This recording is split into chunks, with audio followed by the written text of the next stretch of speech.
Muy buenas noches con todas y con todos, tanto como los que de manera presencial y de manera virtual nos acompañan esta noche. Hoy día es miércoles 2 de diciembre, estamos aquí en Palacio Nacional, en la Ciudad de México, listos para iniciar la conferencia vespertina del día de hoy, en donde actualizamos en relación al comportamiento y los principales eventos relacionados a la epidemia de COVID-19 en México. Esta noche nos acompaña para la conferencia el doctor Cristian Zaragoza, es el director de información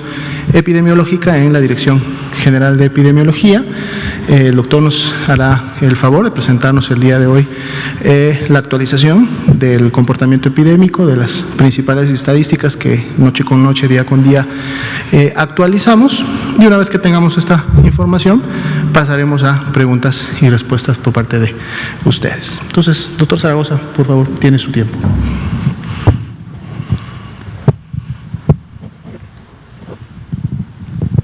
Buenas noches a todas y a todos. Es un gusto estar con ustedes. Vamos a iniciar con el reporte del informe técnico. En este calendario nosotros podemos ver que ya tenemos 186 días de la nueva normalidad. El día de hoy son 273 conferencias vespertinas. Y este calendario nos recuerda la parte de cómo es muy importante el tema que tenemos último mes del año. Necesitamos hacer planeación en todas nuestras actividades, siguiendo todas las recomendaciones que la misma Secretaría de Salud ha realizado. Y sobre todo ahora que estamos en época invernal, es importante también nosotros que focalicemos, que fortalezcamos aquellas medidas que han sido implementadas y sobre todo aquellas que siempre hemos recomendado como Secretaría de Salud, y que ustedes nos acompañen y nos ayuden como esos grandes difusores para poder dar todas estas recomendaciones al público. La que sigue, por favor. 16 días de activismo contra la violencia hacia las mujeres. Hoy es el día 8 y aunque se ha focalizado y se ha intensificado, es importante que recordemos que siempre nosotros tenemos que estar trabajando para evitar la violencia de las mujeres. La Secretaría de Salud hace grandes campañas, fortalecimiento y tiene líneas de apoyo. Por eso es muy importante que nosotros seamos unos de los principales promotores para unirnos a una vida libre de violencia. La que sigue, por favor. Vamos a presentar el panorama nacional de casos positivos, sospechosos y negativos. Esta gráfica, ampliamente conocida por ustedes, pueden ubicarse en tiempo, lugar y persona. Son tres variables que los epidemiólogos utilizamos para poder tener mucha claridad y sobre todo dar un perfil y un panorama epidemiológico como lo es esto. Recordando que en nuestro eje podemos ver las semanas epidemiológicas. Ustedes deben de saber que existen 52 semanas epidemiológicas, pero existen años como es este año 2020 donde vamos a tener 53 semanas epidemiológicas. Estamos presentando hasta la semana epidemiológica número 47, donde tenemos 2.919.879 personas que han sido notificadas. Y aquí un dato importante que ustedes tienen que conocer es que próximos a los 3 millones, el sistema de vigilancia de enfermedad respiratoria viral es uno de los sistemas que con esta cifra en tan poco tiempo mayor número de registros he tenido por el tema de que nos encontramos en un año pandémico, y eso es un dato importante. 1.385.223 casos negativos y 107.565 defunciones confirmadas. Si me dan la siguiente, por favor. En los casos incidentes estimados y personas recuperadas por semana, ustedes pueden identificar que tenemos 1.311.629 casos estimados, 11% más cuando lo comparamos con la semana epidemiológica anterior, en este caso con la semana epidemiológica 46. Y 67.218 casos forman el 5% de esa totalidad, que representan los casos activos. Son aquellos que tienen fecha de inicio de síntomas 14 días previos. pero también tenemos 836.567 personas recuperadas. Igual, los cortes tienen que ser comparados, misma semana epidemiológica. Si me dan la siguiente, por favor.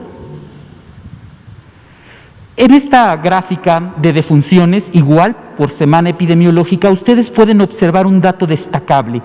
que desde la semana 44 epidemiológica hasta la semana epidemiológica 47, identificamos una meseta en el número de defunciones. Esto es un dato muy destacado. Solamente confirmar 107.565 defunciones confirmadas, donde aquí están las que tienen una prueba positiva, pero también aquellas que tienen una dictaminación clínico-epidemiológica. Y aquí agradecer a todos los comités de todo el país que desde el nivel local, jurisdiccional y nivel estatal se han dado a la tarea de la parte técnica en conjunto con todas las instituciones que pertenecen al Sistema Nacional de Salud para hacer este ejercicio técnico en el cual nos podemos obtener esta cifra también. La que sigue, por favor. Esta gráfica finalmente son las hospitalizaciones diarias que tenemos nosotros. Y aquí podemos observar que tenemos un 40% en la ocupación de camas generales y un 33% de ocupación en las camas con ventilador, donde vemos que la ocupación al 1 de diciembre, el día de ayer, teníamos 14.957, menos, que es una cifra negativa, menos 18% de lo que teníamos. Y vemos cómo ha estado incrementando la ocupación en general. Gracias. Muchas gracias, señor director. Muchas gracias, doctor Zaragoza, por la actualización. Importante también mencionar que toda la información complementaria y además ampliada sobre el comportamiento de la epidemia la pueden encontrar ustedes en las diferentes páginas de internet a las cuales llegan a través de una sola, que es precisamente la de coronavirus.gov.mx. Ahí pueden encontrar no solamente información importante en relación a las medidas de prevención y control de la enfermedad, sino pueden accesar a los diferentes tableros de control, gráficas y productos informativos, en donde además de la información que presentamos y actualizamos todos los días, pueden ustedes encontrar información desagregada de diferente índole, de diferentes grupos de riesgo. Pueden encontrar también el nivel estatal, el nivel municipal, y en su momento pues acceder a mayor información. Aprovecho de hecho este marco para comentar que así como estamos publicando la base de datos abiertos con toda esta información, una base que por cierto ha estado siendo muy bien utilizada, tenemos toda una serie de grupos académicos, ciudadanos, personas que en su momento están descargando la base, están haciendo análisis de diferente índole, la están compartiendo no solamente en sus medios directos, sino también a través de sus redes sociales, y también nos están compartiendo a la Secretaría de Salud Federal y en las entidades federativas, lo cual está lógicamente enriqueciendo los productos, las observaciones, y nos permiten cada vez mejorar. Así como se está publicando esta base de datos abiertos en relación a COVID-19, esta semana se empezó también a publicar la base de datos abiertos de las enfermedades febril-exantemáticas. Las enfermedades febril-exantemáticas es una vigilancia sindromática que se realiza para efectos de poder detectar los casos de sarampión y rubiola, básicamente. Además de estas dos enfermedades, se detectan otras que tienen precisamente esta característica, que presentan fiebre y exantema. El exantema también lo conocemos como este sarpullido, estas ronchas, estos puntitos rojos que en algún momento alguna persona puede tener y que forman parte lógicamente de las definiciones operacionales a través de las cuales se pretende identificar oportunamente potencialmente casos de sarampión o de rubiola. Y también se está publicando la base de datos abiertos de dengue, que es otra de las enfermedades ya endémicas que tenemos en México, pero que, como hemos presentado en muchas conferencias, tiende a tener un comportamiento epidémico, depende también de ciertas temporalidades año con año, y el hecho que haya llegado el virus SARS-CoV-2 y la pandemia de COVID-19, pues no se pelea ni detiene a que también los brotes y en su momento epidemias locales por dengue puedan ocurrir, y también entonces es una enfermedad a la cual le debemos prestar importancia. Ya están disponibles, lo informamos para que tanto ustedes a través de los medios de comunicación como la población que nos está escuchando sepa que cada vez vamos a estar implementando más y más información pública para que todos puedan tener acceso a los datos y por un lado se puedan informar, pero por otro lado también a través de sus diferentes perfiles profesionales, expertices o por simple curiosidad puedan también en su momento contribuir a los diferentes análisis de lo que sucede en la salud pública en México. Bien, vamos a dar entonces inicio a preguntas y respuestas. Empezamos por aquí, tenemos también de este lado, aquí por favor, y luego aquí. Y luego seguimos. Al cabo tenemos mucho tiempo hoy. Buenas noches, doctores. Blanca Valadez, de Grupo Milenio. Sobre el convenio que se firmó hoy la Secretaría de Salud con Pfizer, me gustaría si nos puede dar algunos detalles, creo que es importante también para la población. Se habla de 250,000 dosis. Preguntarle cuándo llegarían estas dosis a México y, por supuesto, pasarían por todo el control de lo que tiene que ver con el ingreso al país por parte de la COFEPRIS. Preguntarle si esos 20,000 millones de pesos que se informó en la mañana están relacionados directamente con la compra de esta vacuna o es un fondo mayor, tiene que incluir a otras vacunas. También preguntarle, estas 250,000 solamente alcanzaría para 150,000 personas, no, menos. Tengo entendido, sí, porque son 2 dosis, ¿no?, las que se están aplicando. Preguntarle, ustedes ya, de acuerdo a los estudios que se publicaron por Pfizer, ¿cuál es la inmunidad que se lograría con esta vacuna? Es decir, si va a ser una inmunidad parecida a la de la influenza, que cada año nos tenemos que vacunar, o va a ser un poquito más prolongada.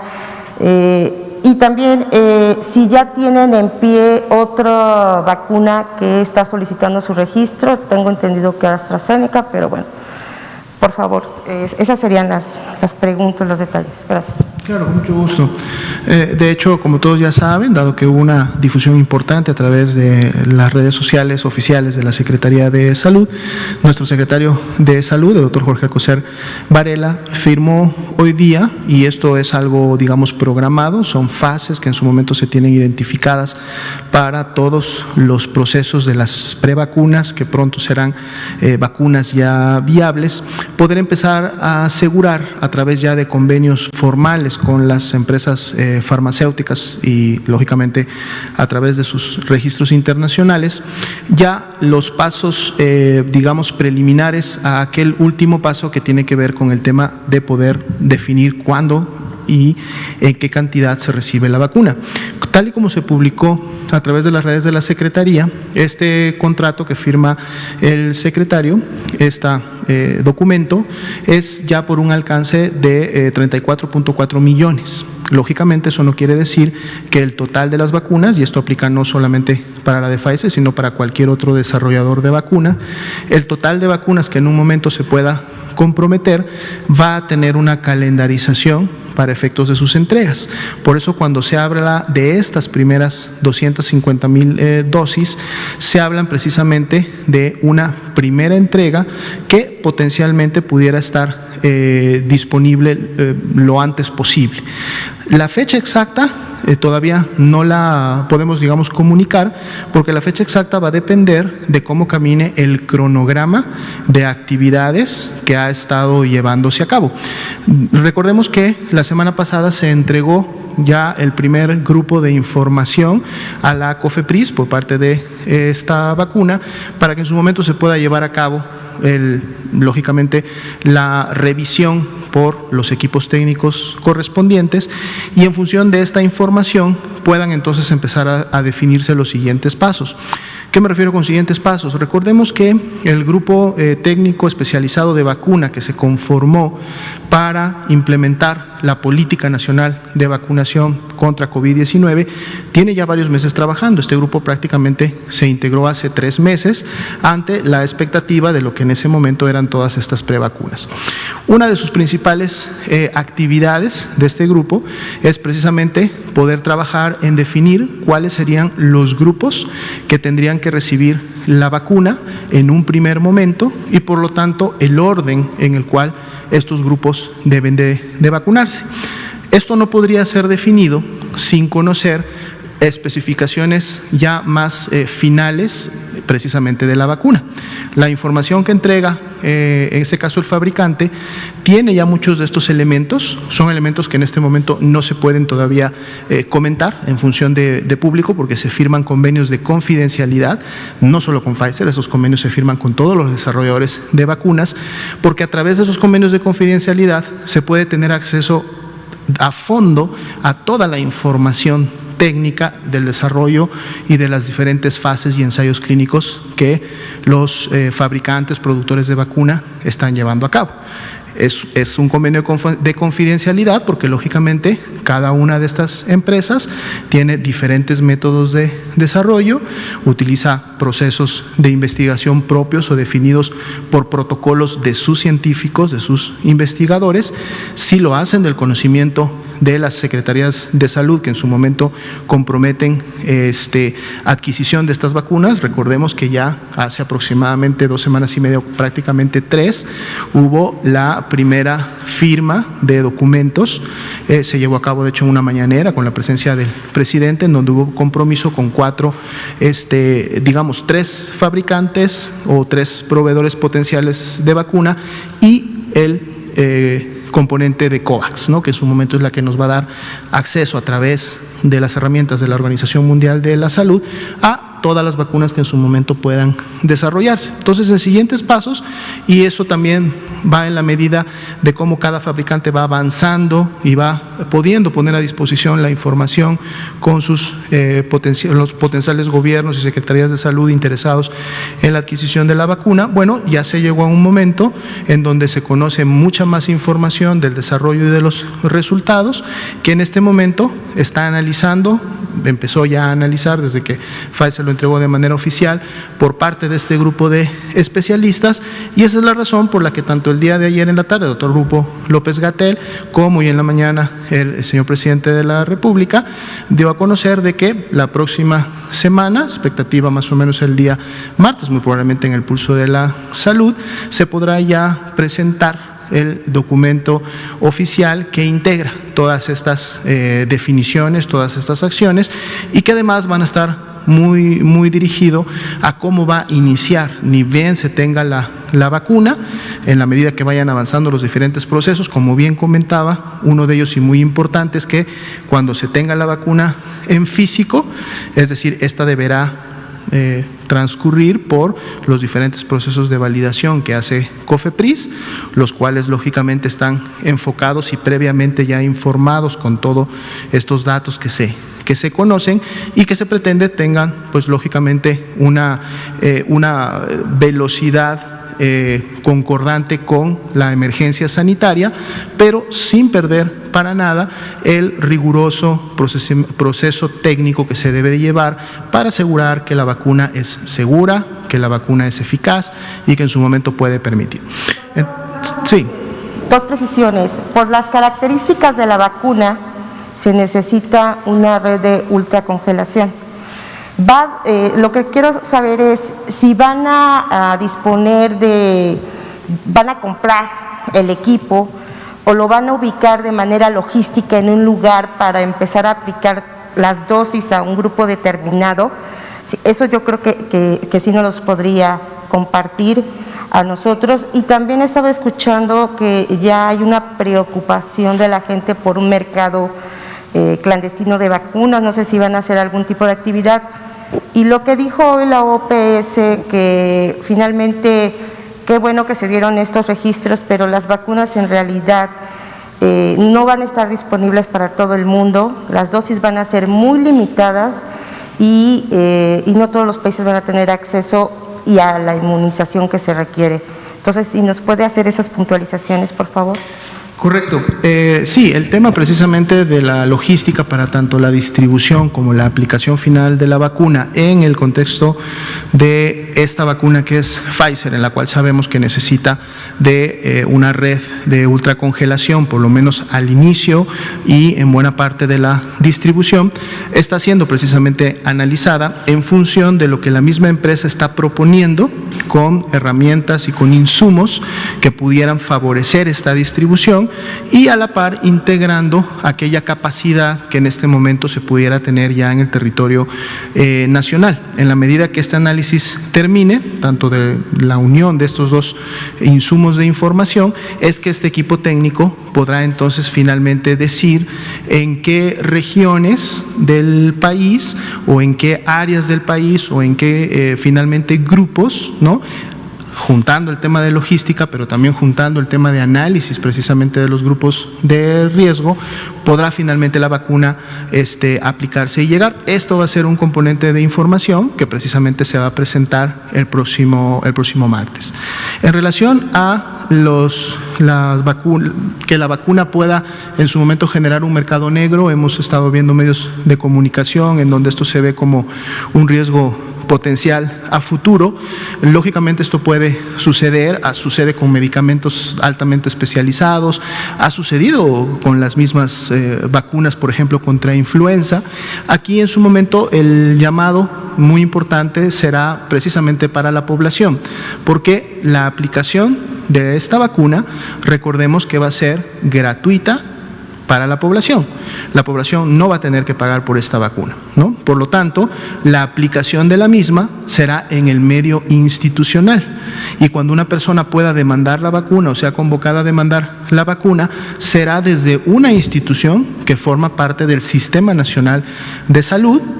Instituto Mexicano del Seguro Social, las Secretarías de Salud en las entidades federativas, el ISSSTE, PEMES, etcétera, es decir, instituciones del Sistema Nacional de Salud, y entonces esto nos tiene que llevar directamente al hecho de que las personas no deberán dejarse ser engañadas por un tercero o por alguien ajeno a la medicina institucional que pueda ofrecer alguna vacuna, más allá de que en algún futuro, y como sucede con todas las vacunas, lógicamente las farmacéuticas y empresas que producen y distribuyen la vacuna lo puedan hacer también en el medio privado. Sin embargo, esto será oportunamente alertado a la población para que ellos conozcan las marcas, conozcan en su momento cuál es la vacuna autorizada por COFEPRIS para tales efectos y que pues no se vaya a generar esta situación. Un componente muy importante también para evitar esto es que esta Política Nacional de Vacunación para efectos de COVID-19 va a integrar un componente completo en relación a la comunicación social a la población, que además de integrar este aspecto de cómo no dejarse engañar para la aplicación de una vacuna apócrifa, una vacuna adulterada, una vacuna no oficial y todo lo que tiene que ver con estas medidas de seguridad, va también a integrar mucha de la información que deben de conocer en relación a la vacuna en sí, ¿no? Como toda vacuna, incluida la que en este momento se está aplicando en todo el territorio nacional, que es la de influenza, puede tener ciertos efectos secundarios que son propios de la vacuna, que normalmente son locales, es decir, en el lugar de la aplicación, son temporales, se reducen o eliminan en las primeras 24, 48 horas. Entonces también es importante informar y que la población sepa cuáles pueden ser estos signos o síntomas productos de la vacunación y ellos estén atentos y que no se malinterpreten como en su momento reacciones de otra índole a la vacuna. Se va a dar a conocer precisamente toda la logística a través de la cual la vacuna va a estar disponible para los grupos que se vayan seleccionando y que además tengan un orden en la aplicación. Ya se ha comentado que, por ejemplo, el personal de salud de seguro será de los primeros grupos que en su momento estén integrados, pero eso no descarta para nada que también otros grupos en su momento puedan iniciar con la vacunación. Recordemos que estamos ante un escenario en donde tenemos la potencial llegada lo antes posible de una primera vacuna, pero tenemos ya en su momento en vista 2 vacunas más, AstraZeneca y CanSino. Ustedes saben que son vacunas que también están en este proceso, que en su momento podrían manejar también fechas cercanas, no las tenemos en este momento, y ni bien esté disponible las vacunas a través de la iniciativa COVAX, también llegarán todas estas dosis. Entonces, todo este conjunto y adquisición de vacunas son las que le darán sustento y permitirán la implementación de esta política nacional de vacunación que la próxima semana estarán dando a conocer.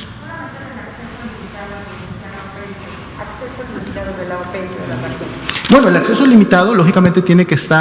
la OPS lo comenta en función de la población mundial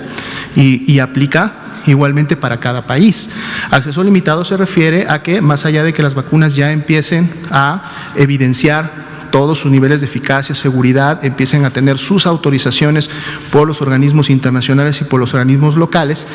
viene todavía una fase de producción. Una fase de producción en la cual la vacuna puede escalar a millones de dosis que en su momento permiten la disponibilidad para todos los grupos. Cada país está haciendo su análisis, como el que acabamos de comentar, para definir las cantidades de personas que en su momento deben de recibir la vacuna, pero más allá que en un momento se plantee y que se dé el acceso universal a la vacuna, que es algo planteado precisamente para México, se tiene que definir el orden en el cual, en función de cómo va llegando la vacuna, de cuántas dosis van en su momento llegando al país, cuáles son los grupos que deben de iniciar primeramente a recibir esas dosis, más allá de que en la expectativa se pueda cubrir a un grupo mayor. Entonces, cuando la OPS hace ese comentario, lo hace precisamente basado en el hecho de que en la medida que las farmacéuticas puedan incrementar su producción, y que de seguro esto va a ocurrir en los primeros meses del 2021,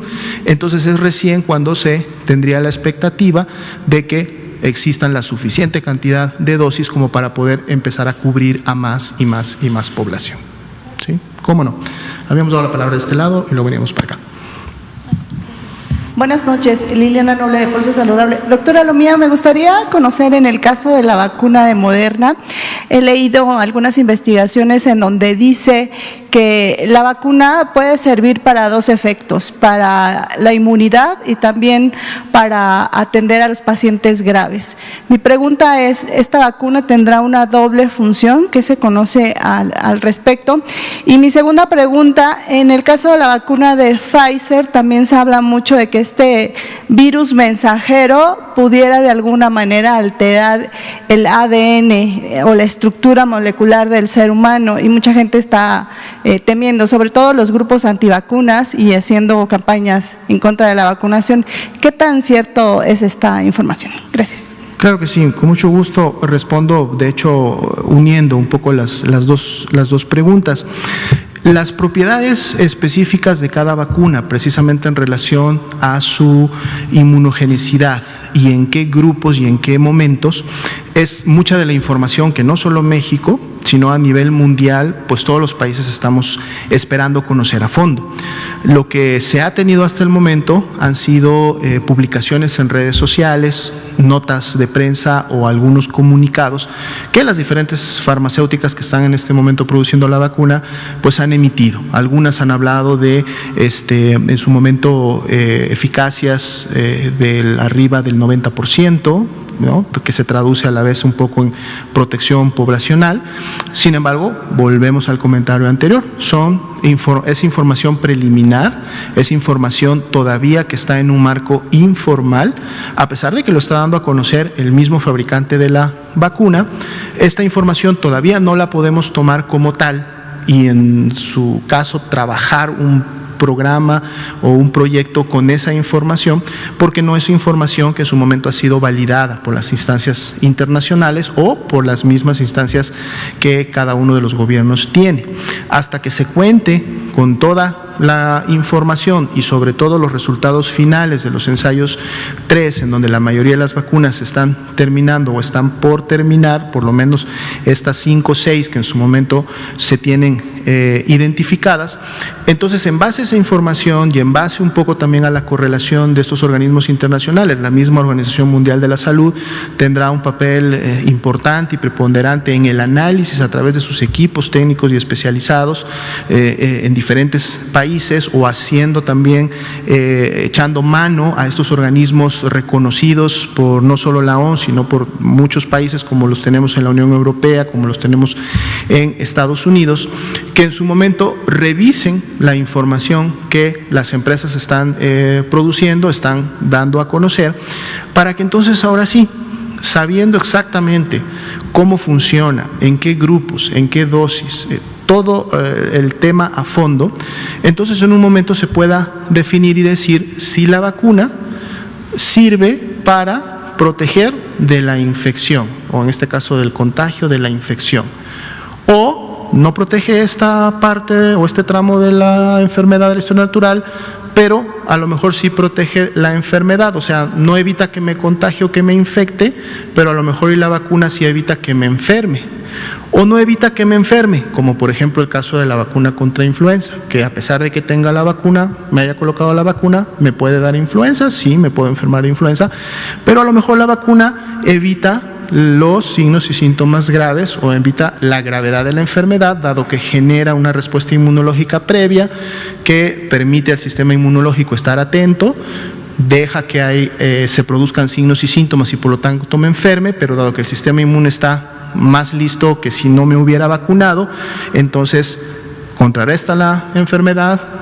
contrarresta el virus y en su momento no deja que me agrave. Y si no deja que me agrave, entonces de seguro va a evitar que muera a consecuencia de la enfermedad. Entonces todos estos pasos, o sea, para que realmente la vacuna va a ser útil y va a ser no solamente eficaz, o sea, lograr lo que dice que va a lograr, sino también ser eficiente, es decir, que logre esto, pero en campo, o sea, que lo logre en la persona, en su comunidad, en el lugar en donde se le aplica la vacunación. En la medida de que se tenga toda esa información, entonces es que se podrá precisamente definir los grupos y decir, dado que esta vacuna me protege de la enfermedad, entonces puedo aplicarla a todo este número de personas porque mi objetivo es prevenir. Dado que la vacuna en su momento diga solamente protege contra los casos graves y por lo tanto todas las defunciones, bueno, eso me llevará entonces sí a priorizar precisamente grupos de riesgo, que es donde no quiero que suceda un agravamiento y posteriormente una defunción. Entonces, cuando se tenga toda esta información, que para efectos precisamente de esta primera vacuna, que es la que potencialmente está prácticamente ya a puertas, que es la de Pfizer, se tiene con mayor profundidad, es lo que precisamente están trabajando en estos días este grupo técnico para dejarlo plasmado y definido en esta política nacional y darla a conocer, y antes que llegue podamos ya todos como sociedad tener toda la información de cuál será la utilidad, la eficacia, la efectividad, y en su momento en base a eso, entonces cómo vamos a otorgar la vacuna y cómo se va a dar la logística de la aplicación. Exactamente, ahorita se puede avanzar con esta vacuna porque es la primera que ha presentado su información, digamos, más completa, o ya para efectos de solicitar inclusive un permiso por parte de la COFEPRIS para su distribución y aplicación, pero en la medida que las otras prevacunas también empiecen a presentar su información, entonces podremos tener cada vez acceso a más y más datos que nos permitan definir para cada una de las vacunas cuál deberá ser la logística y la implementación de la misma. ¿Sí? Muy bien. Venimos para este lado, luego este lado y luego regresamos para allá. Gracias. Sí, buenas noches, doctora Lomía. Juan Carlos Machorro, AM de Querétaro. Doctor, con esta firma que hizo el secretario del COSER, hablamos que ya es cuestión nada más de días para que COFEPRIS pues dé la autorización necesaria, porque bueno, quiero pensar que no habría choque de que se firma, se acepta, etcétera, y de pronto COFEPRIS pues detenga el trámite por X o Y situación. O sea, si hay, llamémosle, esa coordinación. Y como ahorita han mencionado que el primer paquete sería para personal médico y grupos vulnerables, que se ha dicho que son adultos mayores y cuestiones por de esa forma, ¿cuál será la cuestión para pues la gente que se siga infectando, que llega a un hospital y exija la vacuna, y a lo mejor son personas de entre 30 a 40 años que no están en los grupos vulnerables, pero están contagiados, y en ese momento no caer, llamémosle, en problemas o hasta en caos, que haya gente y con sus consabidas familias pues en un hospital exigiendo que a sus pacientes pues los empiecen a vacunar. Como usted comentó, quizá la vacuna sea preventiva o algo así, pero sabemos que se van a presentar esos hechos. Cuando esto empezó, recordará que hubo incidentes en los hospitales cuando llegaban los enfermos y todo esto. ¿Cómo evitar que esto ahora se presente? Porque gente va a decir, no, pues qué más da que vaya al hospital si ya hay una vacuna. O sea, ¿cómo hacer que la gente tome con calma estos anuncios y no vea que esto ya terminó? Gracias. Correcto, y muchas gracias por la pregunta, porque justo nos permite tocar varios puntos. El primero es, insistimos, en función de lo que acabamos de comentar, todavía hasta la próxima semana que se presente ya de fondo y bien definida la logística, en este momento todavía no es bueno generar ninguna expectativa. De hecho, decir que la vacuna podría estar en las unidades médicas o en los hospitales, como para que las personas pudieran ir a demandarla, no es correcto, porque esta logística todavía no está definida. Va a depender precisamente de los grupos de riesgo y prioritarios que en su momento se tengan que puntualizar. Esto lo hará el equipo técnico que está trabajando. En base a esta información, entonces se va a dar a conocer cuál va a ser esta logística de distribución para la vacuna. Por lo tanto, no hay una expectativa de que en el corto plazo la vacuna pueda estar físicamente presente o disponible en todas las unidades del país. Esto no es así, pero lo vamos a saber en su momento, y por eso comentaba la importancia de esta campaña de comunicación que se va a tener con la población para ser lo suficientemente claros y explicarles el porqué de la priorización, por qué debe haber grupos que en su momento deben primero de recibir la vacuna, la importancia y el sustento de por qué llevar a cabo esta actividad. Cuando estos grupos se definan, entonces a su vez se va a definir los lugares y el modelo a través del cual estos grupos van a poder acceder a la vacuna, y entonces esto lógicamente se va a comunicar. Si bien es cierto, hay una expectativa que en su momento pudiera colocar la vacuna en el mes de diciembre, como ya se ha comunicado previamente a finales de diciembre, que estas expectativas se cumplan va a depender de que se cumplan cada uno de los pasos previos que se tienen que dar para finalmente poder llegar a esta fecha de disponibilidad. Uno de ellos, y a través de esto también respondo a la otra pregunta, es toda esta evaluación que precisamente tiene que hacer COFEPRIS. Una ventaja es que COFEPRIS ya tiene acceso y ya tiene en sus manos mucha de la información bibliográfica y de los resultados que esta vacuna o esta primera vacuna ha obtenido. Esto ya está siendo valorado, pero eso es un proceso previo. Recordemos que cuando en su momento la vacuna llegue físicamente al país, estos lotes de vacuna también serán sometidos a otros protocolos de revisión y validación que van sobre todo enfocados al tema de la seguridad, inocuidad de la vacuna, que ya los tiene también identificados COFEPRIS y que de seguro lógicamente enfocará su actividad de esos días a este procedimiento para culminar esos pasos en lo que será la calendarización de cuándo tener estas actividades, para efectos de que la COFEPRIS está completamente comprometida como parte de la Secretaría de Salud a que todos estos pasos se lleven a cabo sin perder, decíamos, y esto es muy importante recalcarlo, sin perder la rigurosidad y los protocolos técnicos de revisión, porque finalmente es responsabilidad también asegurar de que la vacuna es segura para su aplicación y que en su momento no va a generar un daño colateral o un daño secundario tratando de prevenir otra enfermedad. Esto es muy importante. Lógicamente estos pasos también ya fueron revisados previamente por los fabricantes y por algunas otras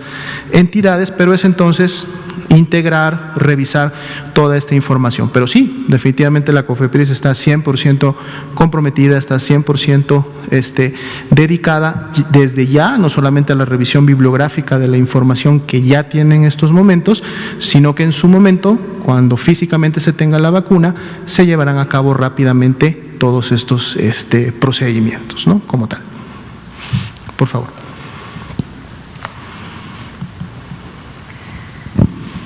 Sí, buenas tardes a todos y a todas. Soy Nuri Fernández de La Caracola. Y la pregunta sería sobre qué tanto se ha extendido todo el programa de atención comunitaria y atención primaria para la salud, porque una de las cosas que puede pasar con la vacuna es que aunque se dedique, digamos, a grupos con comorbilidades y grupos de riesgo, se privilegien las zonas urbanas. Y sería importante encontrar un mecanismo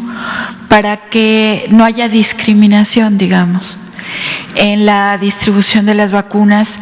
hacia las zonas más alejadas, porque si se hace una convocatoria, por ejemplo, de acude a vacunarte, etcétera, hay lugares donde es difícil que la convocatoria llegue, es más fácil que llegue una brigada de vacunación. Entonces, si todos estos elementos se van a llevar en cuenta, ya que también con la pandemia ha avanzado el proceso de atención comunitaria y atención primaria para la salud. Gracias. Correcto, qué bueno que también tocan este punto en la pregunta, porque efectivamente esto es uno de los componentes que está siendo también analizado e integrado en la valoración que el equipo técnico está teniendo y de seguro va a ser parte de la política nacional que se va a presentar la próxima semana, porque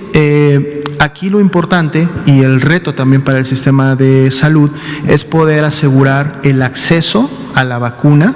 de todos aquellos grupos que sean definidos como que deben de acceder a la misma, ¿sí? Y en función de la priorización y por lo tanto del orden en el cual estos grupos deban de acceder a la vacuna, la logística deberá contemplar que estos grupos sean atendidos y que tengan asegurado el acceso independientemente en donde se encuentren en el territorio nacional. Y entonces claro que la logística va a contemplar tanto el acceso cercano que pudiera tener la población urbana a alguno de los principales puntos de distribución, como un acceso con mayores retos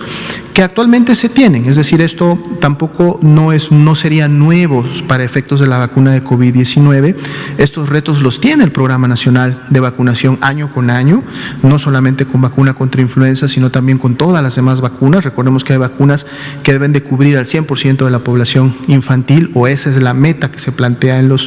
en cada año, y esto significa poder llegar a cada niño en la edad correspondiente que requiere la vacuna en cada lugar del territorio nacional, y para ello se implementan toda una serie de estrategias que van desde lógicamente los centros de salud urbanos, pero que integran a los centros de salud rurales, que integran a las brigadas de vacunación. Las brigadas de vacunación utilizan la vía aérea, la vía marítima, la vía terrestre en todas sus diferentes expresiones. Un reconocimiento, por cierto, a todas los compañeras y compañeros que se dedican al Programa Nacional de Vacunación, porque el esfuerzo que ellos hacen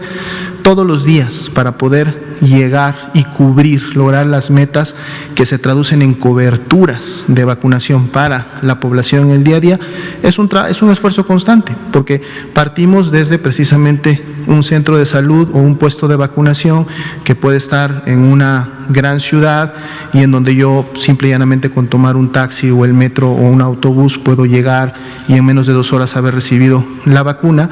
a lugares en donde el personal de salud y el personal de vacunación se tiene que desplazar primero en vehículos, luego a veces inclusive en animales de carga, a veces tienen que usar canoas o botes, pero lo hacen. Ahí está la evidencia, ahí están las fotos, ahí está el Programa Nacional de Vacunación, que en el día a día lo hace porque tiene que llegar a ese lugar, a ese punto más alejado, a ese punto más recóndito para poder llevar la vacunación. Bajo ese mismo contexto, cuando se defina los grupos que deben de recibir esta nueva vacuna de COVID-19, por supuesto que el compromiso del Programa Nacional de Vacunación, pero además asistido por capacidades del gobierno que en su momento se ponen a disposición para que esto se logre, se implementarán y tendrán que asegurar que llegue a todos lados. Nunca, ni para esta vacuna ni para otras, debe de haber de discriminación. La vacuna debe de llegar en función de lo definido a todas las personas que lo requieren y parte precisamente desde este principio de gratuidad de la misma, lo cual le da el principal componente de accesibilidad para que todos lo puedan recibir. Pero además, la logística que se va a implementar contribuirá a que esta accesibilidad y esta no discriminación siempre se pueda lograr. ¿Sí? Muy bien. Por favor. Sí, gracias, doctora Lomía. Mi pregunta es, todavía no, Demián Duarte, Sonora Power, Lobos FM, Hermosillo. Mi pregunta, todavía no llega ni una sola vacuna, por lo menos no en esta situación, porque obviamente hubo un periodo de pruebas de distintas vacunas, y ya empezó la infodemia, es decir, hay gente en los medios de comunicación, pero también en algunos de los partidos de oposición, manifestándose en contra de la vacuna, que todavía no está aquí. Muchas personas que tienen la responsabilidad de hablar frente al micrófono, o peor incluso frente a las cámaras, ya están diciendo que la vacuna de Pfizer genera desconfianza, que el gobierno no tiene la capacidad de mantenerla congelada, una serie de situaciones que incluso se van a distribuir vacunas falsas y cuánta cosa. Mi pregunta, yo sé que no se puede meter en el ámbito político, mi pregunta en específico, ¿cuál es el llamado que usted en la parte científica les hace a los comunicadores que a mi parecer irresponsablemente pues están sembrando el pánico, cuando no pues incluso pues esta paranoia que parece la constante desde que arrancó esta situación de la pandemia? Gracias. Muchas gracias por la pregunta, porque precisamente nos permite pues comentar datos importantes y puntos importantes. Recordemos que la política en general de comunicación del gobierno que hemos tenido desde que inició la epidemia de COVID-19 en México ha sido una política de transparencia total, ¿sí? La transparencia total precisamente tiene que ver con que toda la información que se tenga, que se conozca, sea del conocimiento público. Ese ha sido uno de los principales fundamentos para llegar, por ejemplo, a lo que comentábamos al principio, la publicación de datos abiertos, que todos los días estemos actualizando la estadística, sean malas, sean buenas noticias. Siempre lo importante ha sido comunicarla a la población. En el tema de la vacuna, la expectativa es una buena noticia porque sabemos que es un elemento de prevención que en su momento va a contribuir definitivamente en el tiempo a terminar de mitigar y controlar la epidemia de COVID. Esa es al menos la expectativa que tenemos no solo en México, sino en el mundo y todos los organismos de salud. Para eso se diseñan, para eso se producen las vacunas. Por lo tanto, lo primero que puedo decir es que la población tenga toda la confianza que hasta el momento se ha dado a través de las diferentes conferencias y los diferentes medios a través de lo cual la Secretaría ha comunicado la información, de que toda la información que se tenga en relación a la vacuna se va a dar a conocer. Todos estos procesos de validación, de revisión, todo lo que se encuentre va a ser del conocimiento. Se realizan precisamente para poder brindar seguridad en la aplicación. Ya decíamos, no basta, aunque es una parte, un camino importante de una vacuna, poder demostrar la eficacia y poder demostrar que genera la inmunidad para la cual fue diseñada y posteriormente creada. Sí, eso es una parte importante, porque si eso no lo tiene, entonces no es útil, ¿verdad? Pero a esto viene un complemento que es precisamente el de seguridad. Y el de seguridad tiene que ver no solo con una evaluación previa de la vacuna y de sus características y de que por lo tanto está lista para ser aplicada a una persona, sino también tiene que ver con todos estos procesos que están incluidos en los temas de farmacovigilancia y específicamente en el tema de vacunas, de los eventos supuestamente atribuibles a vacunación o inmunización, que es un sistema de vigilancia que tiene ya muchos años y que ahora va a tener un componente específico para el tema de vacuna contra COVID-19. Y entonces estos sistemas, además de que ya pasó todo un proceso de evaluación de seguridad de la vacuna, van a estar monitoreando en el día a día, en las unidades que en su momento la apliquen, en la población que reciba esta vacuna, van a estar también monitoreando, como lo hacen con todas las demás vacunas. No es algo exclusivo o específico o porque esta vacuna represente algo diferente en función de farmacovigilancia, van a estar monitoreando esto y en su momento pues emitiendo alertamientos o información que pudiera llevar a modificaciones, digamos, en el seguimiento de la vacuna. Pero es importante comentar que de la información que se tiene hasta el momento, y esto estamos hablando lógicamente de aquella que sale de las fases 1, de las fases 2, mucho de las fases 3 todavía no las tenemos, pero por lo menos de esas primeras dos fases en donde también la seguridad es importante, pues de manera general no ha develado grandes problemas con las vacunas que se han estado desarrollando, en este caso las prevacunas. Entonces, el llamado también tiene que ver con la población a que por favor ellos estén atentos a la información oficial, que en su momento presten oídos y le den atención a los comunicados que de manera oficial emita tanto la Secretaría de Salud Federal, a través igual y de su programa de vacunación, la información que los diferentes servicios de salud estatales de seguro también van a estar compartiendo y promoviendo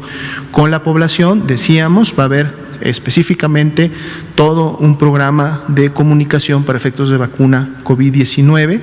Por favor, atendamos a todo lo que a través de este programa y de estas vías oficiales se comunique, estemos atentos a los pronunciamientos de las instituciones internacionales como la Organización Mundial de la Salud, su subsidiaria, la Organización Panamericana de la Salud,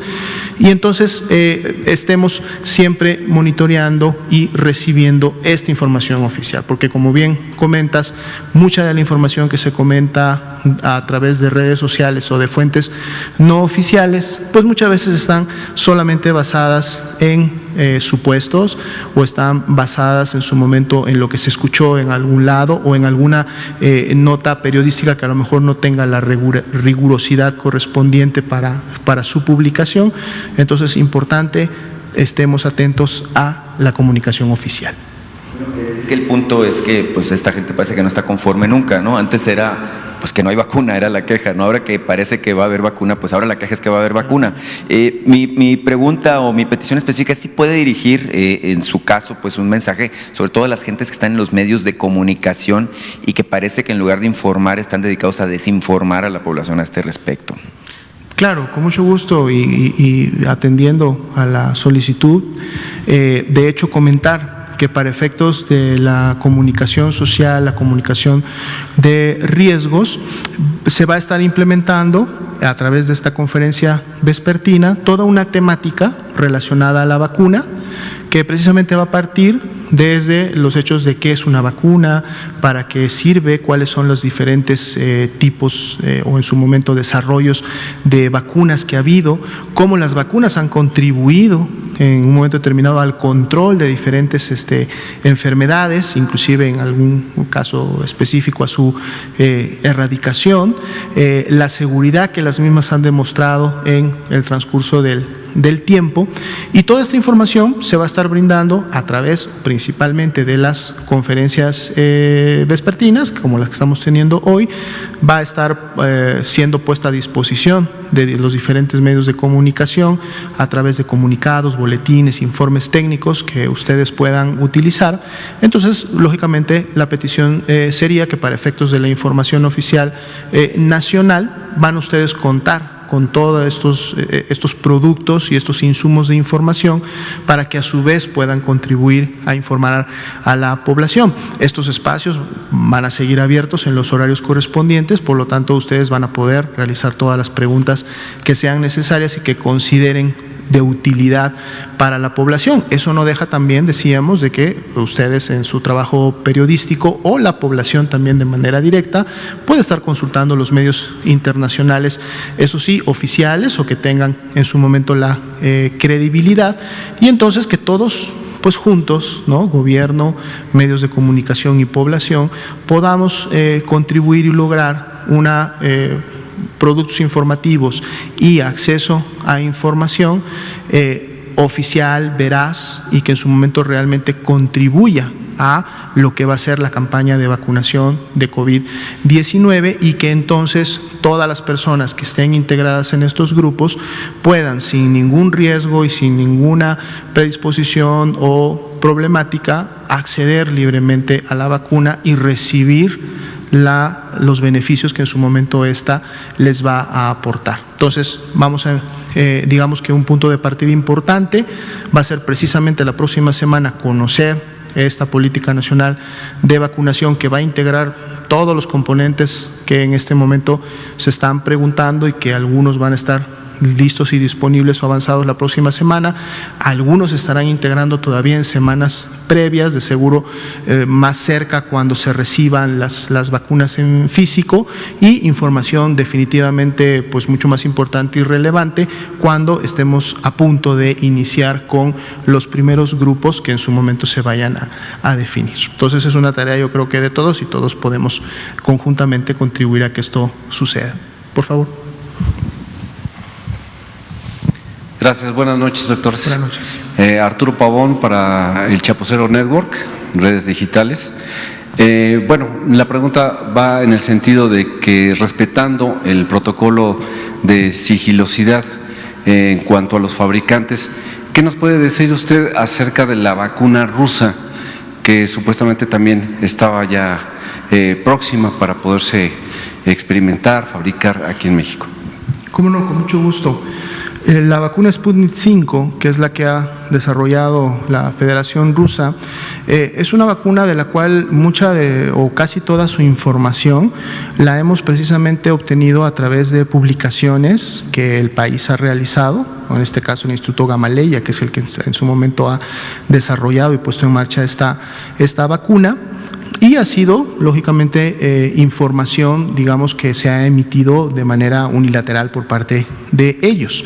No tenemos o no se cuenta en este momento todavía con un posicionamiento que a su vez surja de una evaluación de, por ejemplo, nuestro organismo internacional en salud, que es la OMS, o el organismo regional al cual pertenece este país. En su momento ellos también han compartido, digamos, información general de los aspectos de su vacuna, pero hasta donde por lo menos tenemos nosotros conocimiento, la misma no ha sido sometida, o si ha sido sometida, no ha terminado, y por lo tanto disponemos de una publicación oficial de una contraparte internacional, técnica y reconocida, que en su momento haya realizado la revisión y la valoración de esta vacuna, y que en su momento pues pueda poner a disposición de todos los países la composición y en su momento los diferentes elementos que hemos mencionado de seguridad, de eficacia, de inocuidad, etcétera, de esta vacuna. Son datos que no tenemos. Lógicamente esperaríamos que en su momento,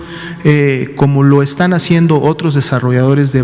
vacunas en el mundo, pues bueno, esta información finalmente sea puesta a disposición al menos de la Organización Mundial de la Salud, que en su momento esta vacuna pudiera alcanzar inclusive la plataforma COVAX, que es a través de la cual se va a tener acceso a todas las vacunas que en su momento se lleguen a generar, desde las primeras y más oportunas hasta las que demoren inclusive un poco más en salir, y esperaríamos que a través de este mecanismo pudiéramos tener un poco más de información. Pero básicamente eso es lo que tendríamos del conocimiento hasta el momento de la vacuna Sputnik 5. ¿Cómo no? Si hubiera alguna otra pregunta, por favor.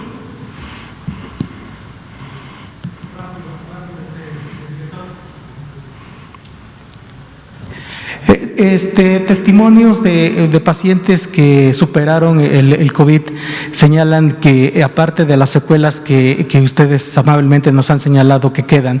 es que han pasado 4, 5, hasta 6 meses y el sentido del gusto no lo recuperan. ¿Es cierto esto o es apenas son casos que se pueden dar en algunos pacientes? Hay bibliografía que sí lo ha registrado, así como estos testimonios que en su momento los hemos visto, de hecho, no solo a nivel nacional, sino también a nivel internacional, e inclusive ya hay ciertos estudios que han enfocado un poco a buscar las causas, y esto tiene que ver precisamente, recordemos que estamos ante un microorganismo, que en este caso es un virus, que su puerta de entrada hacia las vías respiratorias son precisamente la boca, la nariz y los ojos. En la boca se encuentra la lengua, y en la lengua se encuentran las papilas gustatorias. En la nariz, que una de sus principales funciones es precisamente la respiración y poder interiorizar el aire hacia nuestros pulmones, por ese mecanismo también tiene lo que es el sentido del olfato a través de todo un mecanismo neuronal conectado con el cerebro que nos permite en su momento identificar todas estas partículas que generan diferentes matices o sensaciones de olores. Cuando tenemos una infección de un microorganismo, en este caso un virus, SARS-CoV-2, hay un proceso inflamatorio. Y este proceso inflamatorio en su momento puede afectar, o sea, llega a inflamar diferentes elementos, diferentes células, diferentes órganos que están en toda la trayectoria que el virus infecta, desde las vías de entrada hasta lo que hemos comentado, que es una de las principales complicaciones, que son las neumonías, que además en su momento causan o afectan al intercambio gaseoso y por lo tanto pues todas estas digamos efectos graves secundarios que en su momento pueden inclusive llegar hasta la muerte de una persona. Pero hablando de esta entrada, efectivamente estos elementos que acabo de identificar pueden inflamarse, esa inflamación puede llegar a dañarlos y recordemos que mientras más especializado o altamente especializada esté una célula en su función, como en este caso es percibir los sabores o percibir el olfato, puede tardar más tiempo en recuperarse. No son como las células de la piel que día con día se están descamando y rápidamente las estoy recuperando, digamos que no son altamente especializadas, pero cuando tengo células altamente especializadas y que además su función está directamente relacionada con zonas del cerebro, la recuperación toma más tiempo. Entonces, cuando hay este tipo de afectación, efectivamente puede tomar más tiempo recobrar estas funciones, pero por lo menos hasta el momento de lo que se ha estado evidenciando en la bibliografía internacional, se han llegado a recuperar.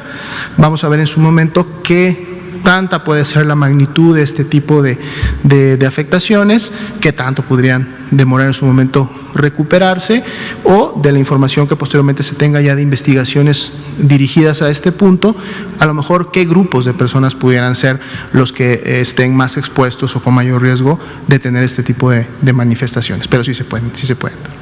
Bien, pues muchas gracias a todos, son las 8 de la noche y 1 minuto, terminamos por el día de hoy esta conferencia vespertina y pues esperamos vernos mañana nuevamente. Muchas gracias.